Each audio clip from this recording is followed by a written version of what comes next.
दोस्तों, कैसे हैं आप सभी। एक बार फिर से मैं आशीष पांडे आप सभी का स्वागत करता हूं आपकी अपनी क्लास ट्रिक टॉक क्लासेस पे।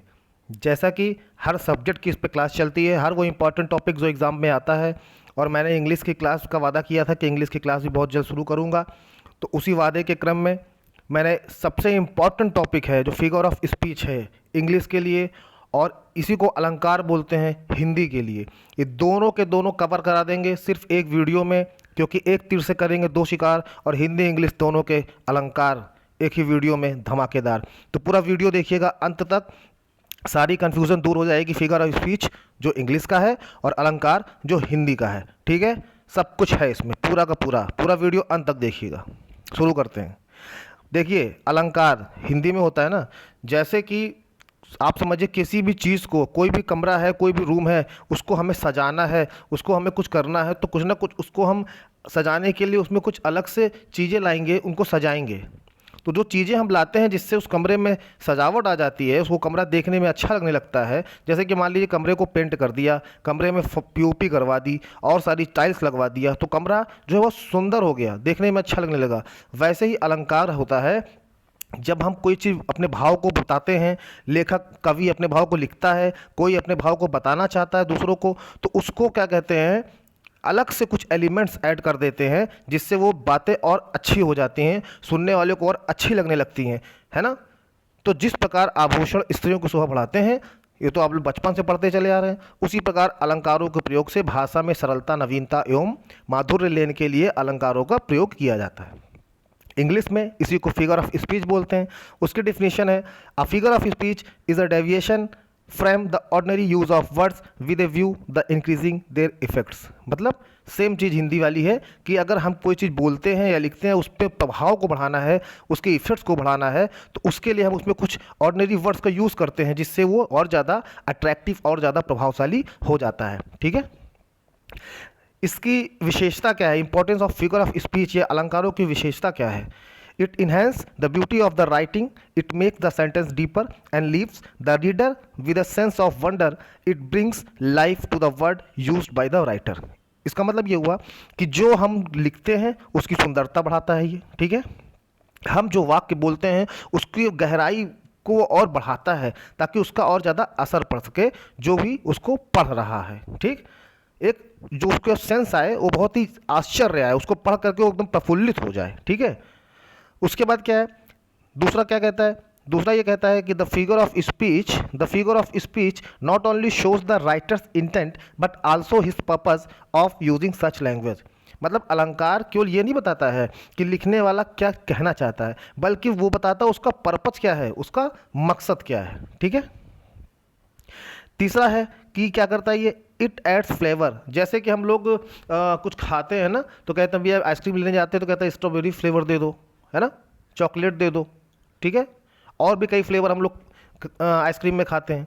तो ये फ्लेवर क्या होता है, अब आइसक्रीम तो भैया ठंडी होती है, वैसे तो घर में भी फ्रिज में आप जमा लीजिए बर्फ़, आइस जमा लीजिए, आइस क्यूब, उसको भी खा सकते हैं, लेकिन वो उतना अच्छा नहीं लगेगा। वो पानी का जो बर्फ़ होता है उसको अगर आप सिर्फ खाएंगे वो उतना अच्छा नहीं लगेगा। अगर उसी में आप फ्लेवर मिला लें, जैसे मैंगो हो गया, चॉकलेट हो गया, तो वो और अच्छा लगने लगेगा, उसका स्वाद बढ़ जाएगा। सेम चीज़ यहाँ पर है कि जो अलंकार होते हैं या फिगर ऑफ स्पीच होते हैं, वो क्या करते हैं, it add flavour to the writing and makes it so much more enjoyable for the reader when he she. मतलब कोई भी पढ़े, चाहे वो महिला हो चाहे पुरुष हो, जब भी वो उसको पढ़े उसको बहुत ही ज़्यादा आनंददायक लगे, बहुत ही ज़्यादा मनोरंजक लगे। यही काम रहता है अलंकारों का या फिगर ऑफ स्पीच का। समझते चलिएगा, दोनों चीज़ एक है, हिंदी इंग्लिश दोनों बता रहा हूँ। देखिए होते कितने हैं, वैसे तो अंग्रेजी में फिगर ऑफ स्पीच बहुत हैं, हिंदी में भी बहुत हैं, लेकिन कुछ इंपॉर्टेंट हैं, उन्हीं का हमें अध्ययन करना है। ये है सात वो। पहला तो है आपका रूप उपमा अलंकार, आप हिंदी में जानते हैं, उसको इंग्लिश में सिमली कहते हैं। रूपक अलंकार है, उसको आप हिंदी में जानते हैं, उसको इंग्लिश में मेटाफर कहते हैं। मानवीकरण आप उसको हिंदी में जानते हैं, उसको पर्सोनिफिकेशन कहते हैं इंग्लिश में। एपोस्ट्रॉफी संबोधन है, उसको आप हिंदी में संबोधन, जैसे किसी को हम कुछ कह, संबोधन सूचक, है ना, वाक्य हो गए। विरोधाभास हिंदी में है अलंकार, इसको इंग्लिश में ऑक्सीमोरॉन कहते हैं। अतिशयोक्ति हिंदी में है, इंग्लिश में हाइपरबोल कहते हैं। और ध्वनि सूचक है ओनोमेटोपोइया, इसको ध्वनि सूचक अलंकार है, ये इंग्लिश में होता है। दो और हैं, एजोनेंस और अल्ट्रेशन, इन 9 का अध्ययन करेंगे पूरा एकदम डीपली ट्रिक के साथ, सब कुछ समझ में आएगा। पूरा वीडियो अंत तक देखिएगा। और मोस्ट इंपॉर्टेंट टॉपिक है, चाहे सुपर टेट हो, चाहे सी टेट हो, चाहे यूपी टेट हो। अभी रीड के एग्जाम में 5-6 क्वेश्चन आए हैं, इससे 5-6 क्वेश्चन इसी टॉपिक से आए हैं। और चाहे यूपीएससी हो, चाहे एसएससी का एग्जाम हो, चाहे यूपी ट्रिपल एससी हो, जिसमें भी इंग्लिश पूछी जाती है उसमें इस टॉपिक से 3-4 क्वेश्चन आते ही आते हैं, ये गारंटी है मेरी। सिमली के बारे में बात कर लेते हैं। उपमा अलंकार, उपमा में क्या होता है? I simile is a comparison between two object of different kinds, मतलब दो अलग अलग चीज़ों के बीच में हम जब तुलना करते हैं, which have at least one point in common, जिसमें एक पॉइंट पे वो दोनों समान होते हैं। The word of comparison as like so, मतलब हम किसी दो चीज़ों की तुलना करें और हम जैसे कहें नहीं कि चांद सा रोशन चेहरा, जुल्फों का रंग सुनहरा। अब चांद सा रोशन चेहरा है तो यहाँ पे आ गया सा, हिंदी में इसी को बोलते हैं ना उपमालंकार, कि हम किसी से करें सा आ गया या उसकी तरह आ गया, ठीक है, उस सा आ गया, तो जहाँ पे सा या इसलिए आ गया या इसकी तरह आ गया, तो वैसे इंग्लिश में आ जाता है एज, लाइक, सो। अगर ये 3-4 वर्ड आपको दिख रहे हैं दो वस्तुओं के कंपैरिजन करते हुए, तुलना करते हुए, तो वहाँ पे उपमा अलंकार होगा, सिमली। ठीक है, तो सिमली यहाँ पे क्या है? A simile is a comparison of two things using the word like और एज, मतलब लाइक और एज लगा हो। जैसे कि यहाँ पे आप देखिए एक पैन केक आपके सामने दिख रहा होगा, ठीक है, ये जो है ये एक पैन केक है आपके सामने दिख रहा होगा, ये पैन केक है। इसमें क्या लिखा? एज स्वीट एज पाई, मतलब कि वह इतना ज़्यादा मीठा है, केक की तरह मीठा। ठीक, एज स्वीट एज, मतलब एज अगर आपको कहीं दिख रहा है दो वस्तुओं के कंपैरिजन में इंग्लिश में, या लाइक दिख रहा है, ठीक है, इंग्लिश में, या सो दिख रहा है, तो वहाँ पे आंख बंद करके सिमली मार दीजिएगा। यही हिंदी में भी है, सा दिख जाए, उस सा दिख जाए, ठीक है, उसकी तरह दिख जाए, तो वहाँ पे दो वस्तुओं की तुलना की जाए और यहाँ पे सा वगैरह लगा हो, है ना, उसके जैसा दिख जाए, तो वहाँ पे क्या होता है? उपमा अलंकार होता है या सिमली होता है इंग्लिश में। जैसे यहाँ पे लिखा है कलरफुल लाइक क्रॉन, मतलब इतना ज़्यादा कलरफुल है, जो क्रॉन्स नहीं आते, जो कलर आते हैं, ठीक है, उसकी तरह वो रंगीन है। दो वस्तुओं की तुलना हो रही है। एग्जाम्पल से आप देख लीजिए कुछ है। She is as fresh as dew, मतलब वह इतना ज़्यादा तरोताज़ा है जितना कि ओस होती है। ड्यू का मतलब होता है ओस, ओस, ओस की तरह वो एकदम फ्रेश है, ओस की बूंद की तरह। तो क्या लिखा हुआ? सी इज एज फ्रेश एज लगा है, दो वस्तुओं की तुलना हो रही है, सिमली होगा। My heart is like a singing bird, मेरा दिल गा रहा है एक चिड़िया की तरह, गाती हुई चिड़िया की तरह, लाइक लगा है, सिमली होगा। The night is dark as a black stone, रात जो है एक काले पत्थर की तरह काली है, एज लगा है, सिमली होगा, यानी उपमा होगा। I wondered lonely as a bird, है ना, मैं इतना अकेला हूँ एक चिड़िया की तरह, ठीक है, तो एज लगा हुआ है, लाइक लगा हुआ है, तो क्या होगा? सिमली होगा, यानी कि उपमा अलंकार होगा। बात करते हैं दूसरे की, मेटाफर की। सेम चीज़ है ये सेम चीज़ है सिमली की तरह, सेम चीज़ है रूपक की, उपमा की तरह, बस खाली इसमें एज और लाइक नहीं लगेगा। दो वस्तुओं की तुलना होगी लेकिन एज लाइक नहीं लगेगा, ठीक है, एज और लाइक नहीं लगेगा, ठीक है। या क्या लिखा हुआ देख लीजिए, एज लाइक सो का यूज़ नहीं होगा, नॉट यूज्ड। तुलना हो रही है लेकिन इन सब का यूज़ नहीं हो रहा, इसलिए रूपक अलंकार, मेटाफर बोलेंगे इसको इंग्लिश में। रूपक अलंकार में तुलना की जाने वाले शब्दों को एक मान लेते हैं तथा तुलना प्रकट करने वाले शब्दों एज लाइक सो का प्रयोग नहीं किया जाता। जैसे कि यहाँ आप देख लीजिए, comparison two things by saying that one is something else unusually uses the word is, are, was, were. यहाँ पे इज, आर, वाज, वर का यूज़ करते हैं, ना कि एज, लाइक, सो का। ठीक, जैसे कि देखिए एग्जाम्पल क्या है, my life is a movie, मेरी ज़िंदगी तो एक पिक्चर है, ठीक है नहीं, मेरा जीवन कोरा कागज़ कागज़ रह गया। अब जीवन कोरा कागज़ रह गया, लेकिन मेरा जीवन कोरा कागज़ था, कोरा कागज़ ही रह गया। यहाँ पे जो है मेटाफर है, यहाँ पे रूपक अलंकार है। क्यों? क्योंकि मेरा जीवन कोरा कागज़ था, यहाँ पे ना एज लगा है, ना कोरा कागज़ जैसा है, न ये कहा गया है मेरा जीवन कोरा कागज़ सा है, ये सब कुछ नहीं कहा गया। मेरे जीवन को कोरा कागज़ कह दिया गया, लेकिन ना एज का प्रयोग हुआ, ना सो का, ना लाइक का, इसलिए यहाँ पे क्या है? मेटाफर होगा। तुलना हुई है लेकिन इसका यूज़ नहीं हुआ है। दे आर क्लाउन्स, ठीक, यहाँ पे क्या है? वे क्या है? क्लाउन्स हैं, लेकिन क्या लगा है? आर। अब अगर यहाँ पे ये लिखा होता दे आर लाइक क्लाउन्स, तब होता सिमली। अगर ये लिखा होता my life such, my life such as a movie, तो एज लगा होता, या my life like a movie तो लगा हो तो क्या होता, सिमली हो जाता। इसको अब ये देखिए, बहुत बारीक अंतर है दोनों में। देखिए यहाँ पे क्या लिखा है, life is a dream, life is a dream, जिंदगी एक सपना है। अगर ये life is like a dream होता तब ये सिमली हो जाता, लाइक नहीं लगा इसलिए क्या है, मेटाफर है। Camel is the sheep of desert, भाई कैमल जो है वो ऊँट जो है वो रेगिस्तान का जहाज कहा जाता है। Kalidas is the Shakespeare of India, Kalidas को भारत का शेक्सपियर कहते हैं। Friendship is a sheltering tree, दोस्ती एक आश्रय देने वाला वृक्ष है। तो यहाँ पे कहीं पर भी लाइक एज या सा जैसा नहीं है, इसलिए यह क्या है, रूपक अलंकार है। मानवीकरण की बात कर लेते हैं, हिंदी में मानवीकरण, इंग्लिश में personification. In personification lifeless object and abstract ideas are thought of as person having life. इस अलंकार में निर्जीव वस्तुओं तथा भावों को सजीव मान लेते हैं, ठीक, जैसे निर्जीव वस्तुओं को सजीव मान लेते हैं, इसी को पर्सोनिफिकेशन या मानवीकरण कहते हैं। जैसे कि personification giving human characteristic to non-human things. The thunder roared in the evening sky, the thunder roared in the evening sky। अब रोर कौन करता है, दहाड़ता कौन है, शेर दहाड़ता है, तो शेर तो सजीव है।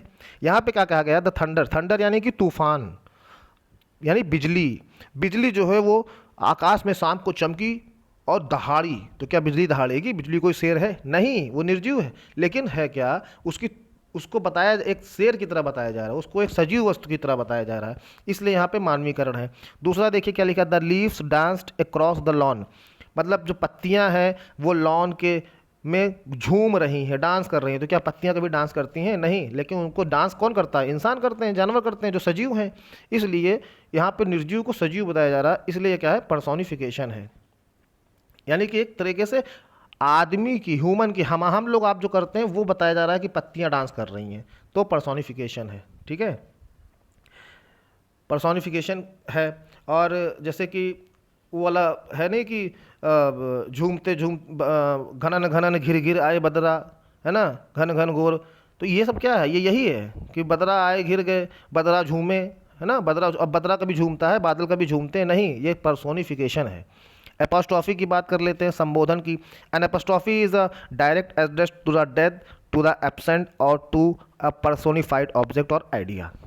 इस अलंकार में मृत, अनुपस्थित अथवा मानवीकरण किए गए पदार्थ या विचार को संबोधित किया जाता है। जब हम कोई चीज़ किसी से कहते हैं, है ना, किसी से कुछ कहते हैं, वही हमारा जो है एपोस्ट्रॉफी। अगर आपको इसमें सिंपल सा ट्रिक है, अगर आपको ये साइन दिख जाए एपोस्ट्रॉफी साइन, और पूछ ले कि कौन सा अलंकार है या कौन सा फिगर ऑफ स्पीच है इंग्लिश में, तो वो कौन सा होगा, हिंदी में भी हो तब भी वो होगा आपका कौन सा, संबोधन अलंकार।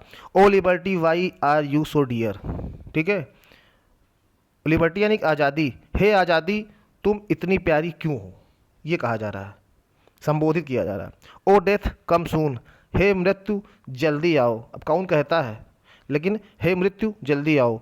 ओ death where is they sitting, O मृत्यु कहाँ पर हो। ऑक्सीमोरॉन की बात करते हैं, ये होता है विरोधाभास, जब क्या कहते हैं, दो विरोधी गुणों को दिखाया जाता है। In the figure of speech two opposite qualities are added to the same thing.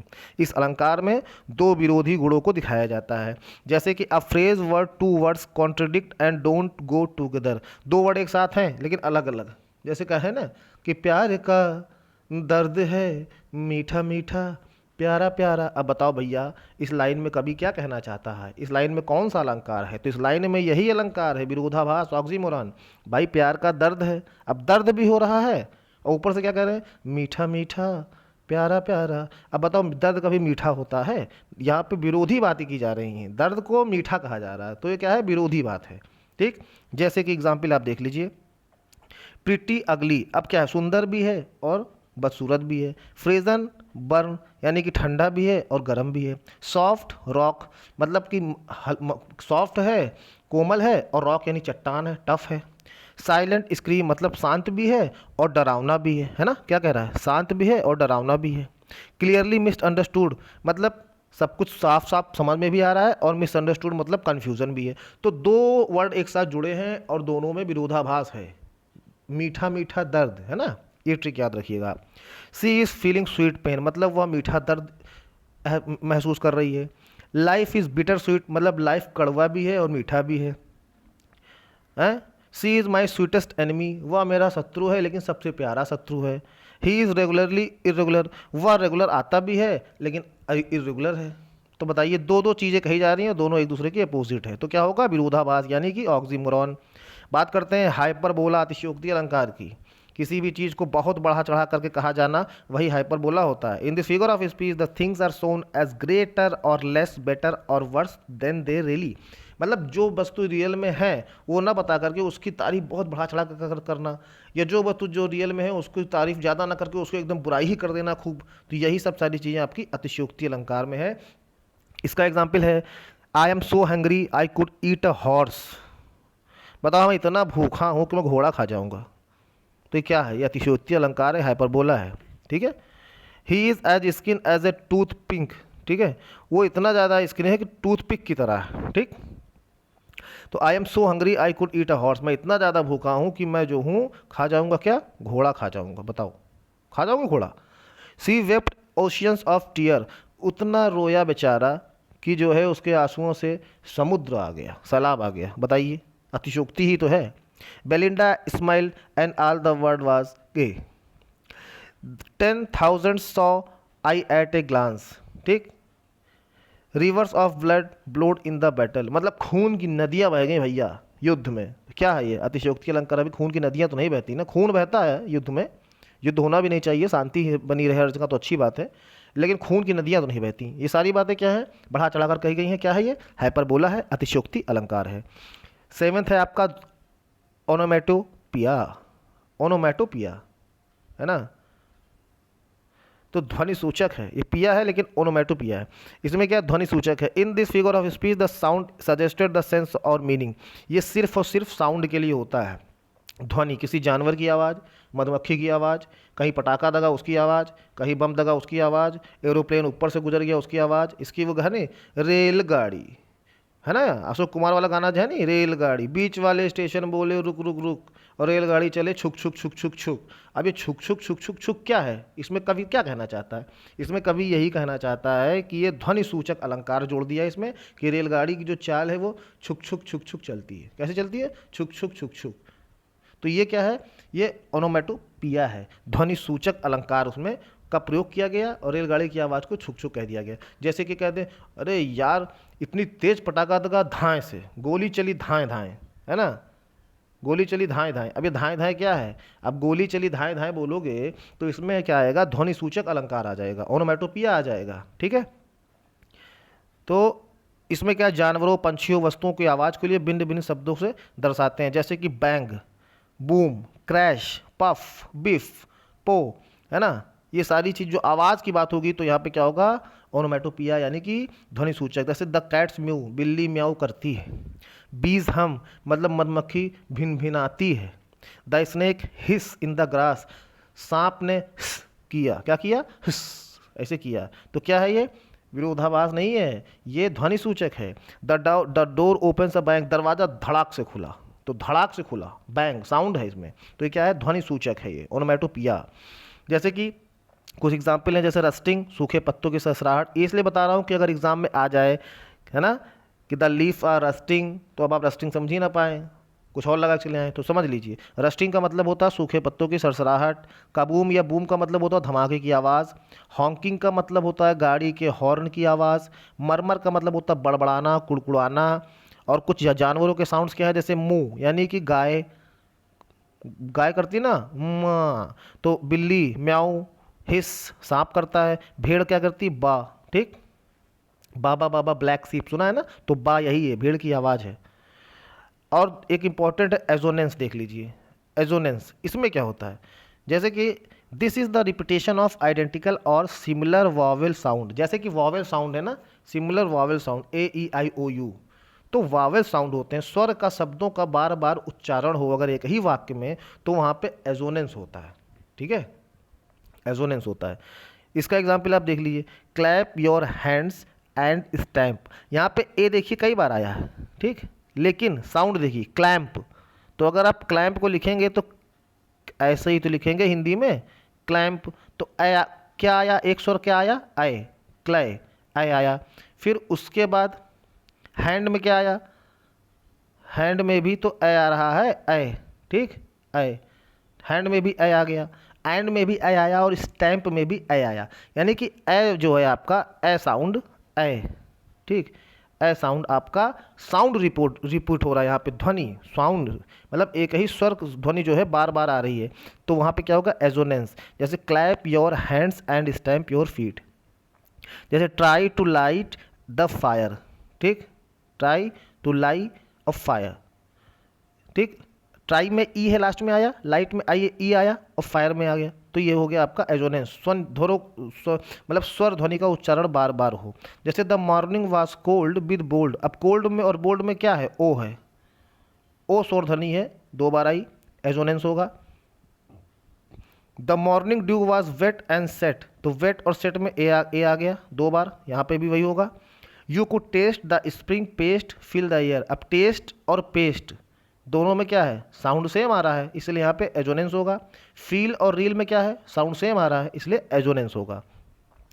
Alteration में क्या होता है, it is a series of word, एक तरह से अनुप्रास होता है, छः का अनुप्रास आप लोगों ने पढ़ा है ना, एक ही वर्ड बार बार आए, है ना, चंदू के चाचा ने चंदू की चाची को चांदी के चम्मच से चटनी चटाई, तो चा शब्द कई बार आया है, तो एक तरह से अनुप्रास अलंकार है, अल्टरेशन जो होता है अनुप्रास अलंकार है। यहाँ पे शब्द एक शब्द कई बार आ रहा है, एक अक्षर कई बार आ रहा है, एक अक्षर कई बार आ रहा है, यहाँ पे ध्वनि नहीं आ रही कई बार, तो इसीलिए यहाँ पे अल्टरेशन या अनुप्रेस अलंकार होगा, अनुप्रास।